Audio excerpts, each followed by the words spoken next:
नमस्कार, आप लाइव बिहार देख रहे हैं। मैं हूं राजमोहन तिवारी।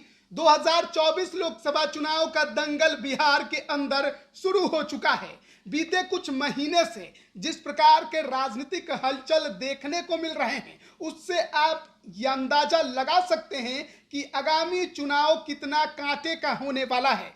एक तरफ जेडीयू, आरजेडी और कांग्रेस का गठजोड़ है, तो दूसरी तरफ एनडीए भी तमाम राजनीतिक पार्टियों के साथ मिलकर अपने पांव को बिहार में मजबूत करने की कोशिश कर रही है। जेडीयू से जो झटका लगा, उससे उबरने की कोशिश और आगामी चुनाव में ज्यादा से ज्यादा सीटों पर जीतने के लिए पार्टी के शीर्ष नेता लगातार बिहार दौरे पर आ रहे हैं। लेकिन विपक्ष का आईएनडीआईए गठबंधन ये कह रहा है कि बिहार के अंदर एनडीए की राह आसान नहीं होने वाली। लेकिन जब बात हम बिहार की करते हैं तो फिर जातीय समीकरण की बात करना जरूरी और मजबूरी भी हो जाता है, क्योंकि वोटिंग पैटर्न जातीय समीकरण पर पार्टी संगठनों के अंदर नेताओं को जिम्मेदारी भी जातीय समीकरण को साधते हुए दी जाती है, तो टिकट के बंटवारा में भी जातीय समीकरण का पूरा ख्याल रखा जाता है।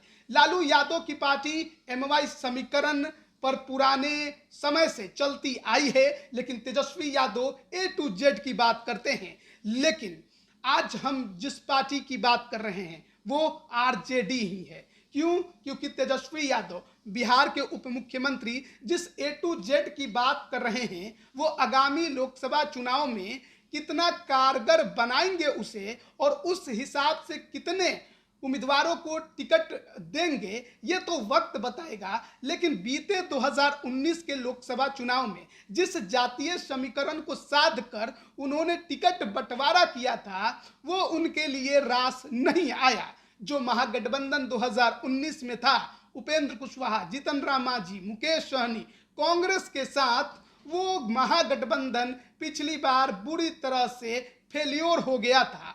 और उस दौरान आरजेडी के साथ ही अन्य सहयोगी दलों का भी बिहार में खाता नहीं खुला था।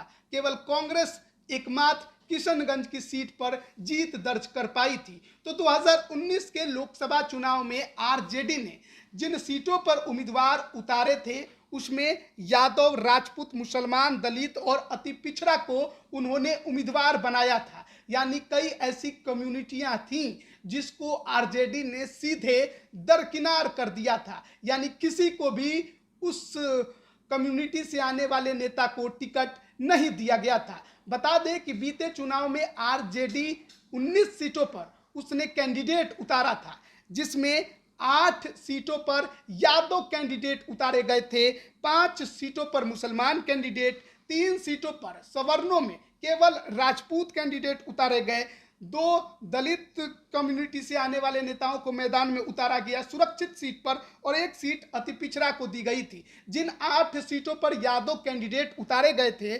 उसमें बांका से जयप्रकाश नारायण यादव, मधेपुरा से शरद यादव, सारण से चंद्रिका राय, पाटलिपुत्रा से मीसा भारती, जहानाबाद से सुरेंद्र राय, नवादा से विभा देवी, झंझारपुर से गुलाब यादव, सीतामढ़ी से अर्जुन राय। इसके अलावा मुसलमान कम्युनिटी की बात करें, जो कि एमवाई समीकरण आरजेडी का है, तो 5 सीटें उनको दी गई थी। यानी उस कम्युनिटी से आने वाली कैंडिडेट मैदान में उतरे थे, जिसमें दरभंगा से अब्दुल बारी सिद्दीकी, सिवान से शहाबुद्दीन की पत्नी हिना साहब, बेगूसराय से तनवीर हसन, अररिया से सरफराज आलम और शिवहर से सैयद फैजल अली।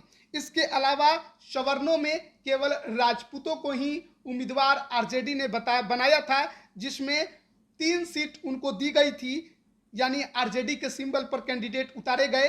वैशाली से रघुवंश सिंह, महाराजगंज से प्रभुनाथ सिंह के बेटे रणधीर सिंह और बक्सर से जगदानंद सिंह, जो कि अभी पार्टी के प्रदेश अध्यक्ष हैं। इसके अलावा दलित कम्युनिटी से आने वाले जो 2 कैंडिडेट थे, वो सुरक्षित सीट पर ही मैदान में उतरे थे।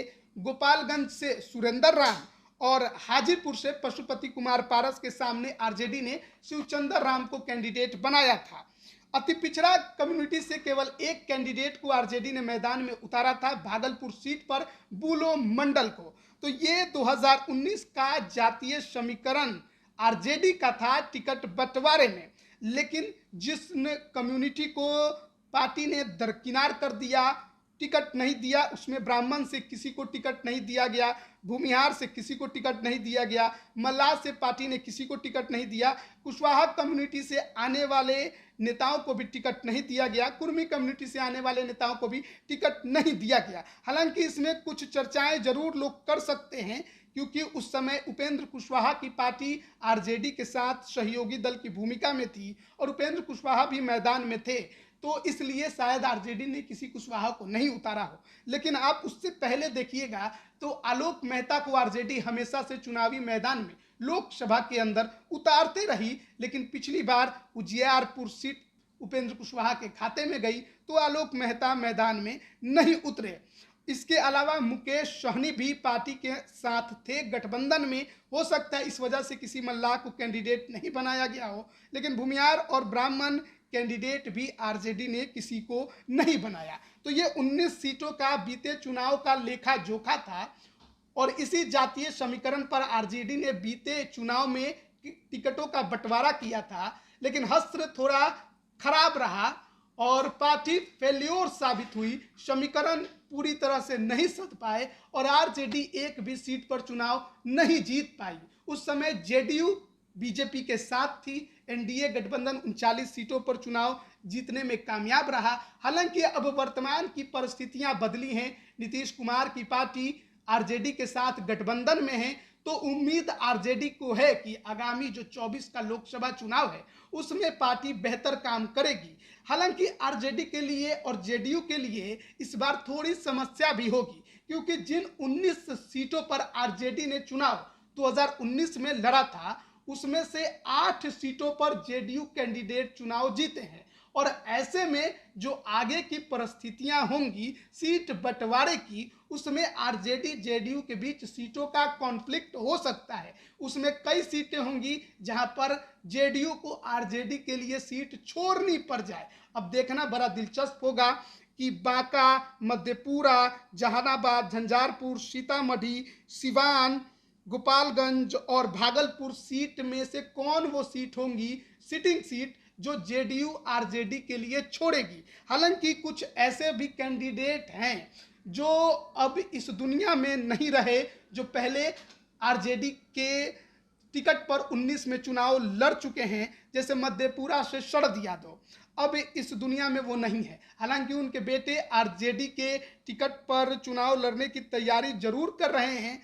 लेकिन उम्मीद कम है कि उनके बेटे शांतनु को आरजेडी मैदान में उतार पाएगी। जेडीयू पहले से वहां पर सिटिंग है, तो देखना बड़ा दिलचस्प होगा।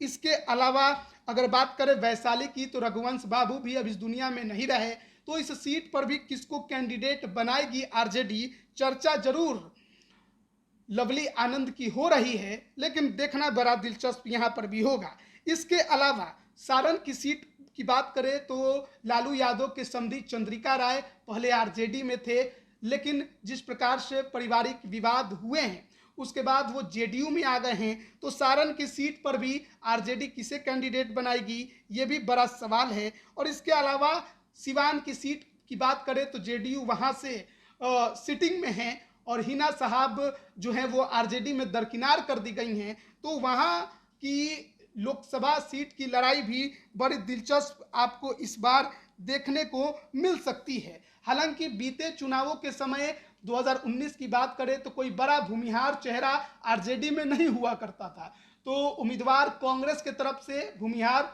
उतारे जाते थे, लेकिन इस बार आरजेडी के अंदर दो भूमिहार कम्युनिटी के बड़े नेता शामिल हैं। एक तो मोकामा से अनंत सिंह की पत्नी नीलम देवी जो कि विधायक हैं आरजेडी की, उनकी चर्चा चल रही है। क्या सचमुच नीलम देवी को इस बार आरजेडी किसी सीट पर उतारेगी? नवादा में चर्चा जरूर छिड़ी हुई है। इसके अलावा जहानाबाद सीट को लेकर करुणा सागर की चर्चा है, जो कि तमिलनाडु के पूर्व डीजीपी हैं, भूमिहार कम्युनिटी से आते हैं। आरजेडी का दामन उन्होंने हाल ही में थामा है और पार्टी ने उन्हें बड़ा जिम्मेदारी भी संगठन के अंदर दी है। और ऐसे में देखना बड़ा दिलचस्प होगा कि इन दो नामों में से किसे आरजेडी इस बार भूमिहार कम्युनिटी से आने वाले नेताओं को टिकट देती है, या फिर पुराने अपने रणनीति के तहत एमवाई समीकरण पर चलेगी और उसी के आधार पर टिकटों का बंटवारा होगा। बीते चुनाव में तो 19 सीटों पर आरजेडी ने कैंडिडेट उतारा था, लेकिन इस बार 19 सीटों की राह तो मुश्किल है, क्योंकि 16 सीट जेडीयू सीटिंग है। लगभग उतनी सीटों पर इस बार भी वो चुनाव लड़ना चाहती है और उसी के बराबर आरजेडी भी चुनाव लड़ना चाहती है। तो देखना इस बार बड़ा दिलचस्प है कि ए टू जेड की बात करने वाले तेजस्वी यादव क्या सचमुच ए टू जेड को फॉलो करेंगे या फिर वही एमवाई समीकरण के आधार पर ही पार्टी को आगे बढ़ाने की कोशिश करते नजर आएंगे। इस बार उनके सहयोगी दल में जेडीयू भी है, नीतीश कुमार गठबंधन का नेतृत्व कर रहे हैं बिहार के अंदर। तो क्या नीतीश कुमार का कुछ इम्पैक्ट आरजेडी पर पड़ेगा और टिकट बंटवारों में दूसरों को भी मौका दिया जाएगा या नहीं दिया जाएगा, ये तो वक्त बताएगा। लेकिन फिलहाल जो वर्तमान परिस्थितियां हैं उसमें कहना बड़ा मुश्किल है कि कौन कहां से चुनाव लड़ेगा। लेकिन 2019 का लेखा जोखा था आरजेडी के उम्मीदवारों से संबंधित, और किस प्रकार से टिकटों का बंटवारा बीते चुनाव में हुआ था वो हम आपको बता रहे थे। आगे भी आपको लोकसभा चुनाव से संबंधित तमाम अपडेट देते रहेंगे। बने रहिएगा लाइव बिहार के साथ। आप सभी का बहुत बहुत धन्यवाद। लाइव बिहार यूट्यूब पर सब्सक्राइब और फेसबुक पर लाइक जरूर करें।